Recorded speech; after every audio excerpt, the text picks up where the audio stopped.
What's up everybody, it's Alex here at Swash Drawings. Today we're going to be drawing someone scaling a wall using a grappling hook. So the first thing we're going to do here is put a quick line in for the wall that's being climbed on, and I'm immediately going to make a big mistake and start drawing the person starting at the feet.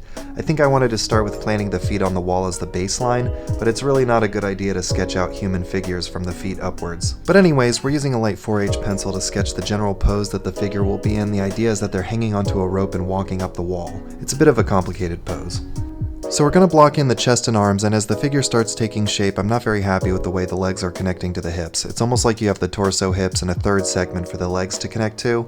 Bit of a long torso. We'll fix it soon enough. So this story takes place on the ocean and islands largely. I have this thought that people will breathe underwater using fancy little masks, so I'm going to start designing that now. This character is like an assassin type, so I want to make it cool but a little aggressive as well. So we're going to go in and draw some more clothes and accessories with the slightly darker 2H pencil, but honestly around here I decide that I just have more work to do on the pose. We've gained some information on how to draw this pose, and I've made some decisions about the design, but let's just scan it and move on to adjustments with the tablet.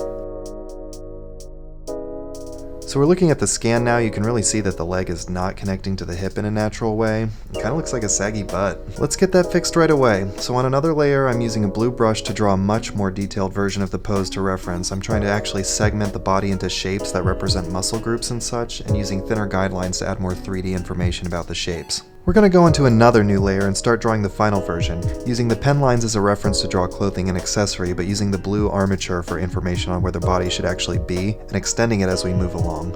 On our sketching layer, we'll also refine the look of the boots that she's wearing using the red brush. The next thing we'll do is figure out how the mask is going to look. I'm going to give it a smiling open mouth, as that's where I think the breathing apparatus should be, and we're going to give it a bit of an evil eye, kind of a devilish grin look with a few extra design details. While we're on the head, we'll fix up the hair as well. We're going to give her a ponytail because I feel like someone on a stealth mission would tie their hair back, and it fits nicely under the mask as well.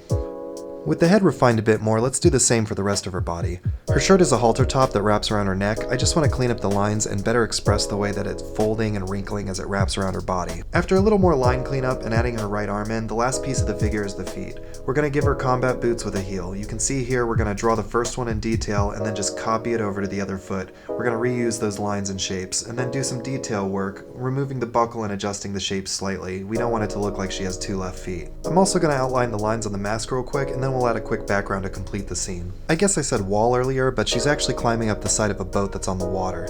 Now if you recall, this is going to be a panel in a graphic novel, so at this point I'm not going to draw a super detailed background that could be cropped, but I want to add just enough detail to convey that setting. We've curved the wall line a little bit and added some horizontal lines to represent planks, and the next thing to do is add a little boat window on the side here just to make it more obvious that this is in fact a boat. And with that we're done. It was a bit of a rocky start, but I think she's looking great now. The climbing pose is convincing, and I like how the mask turned out. As always, the song is Tea by Cold Ice that you're hearing, and if you like the video, then like the video, and also subscribe or follow the page, and I'll see you in the next one. Thanks!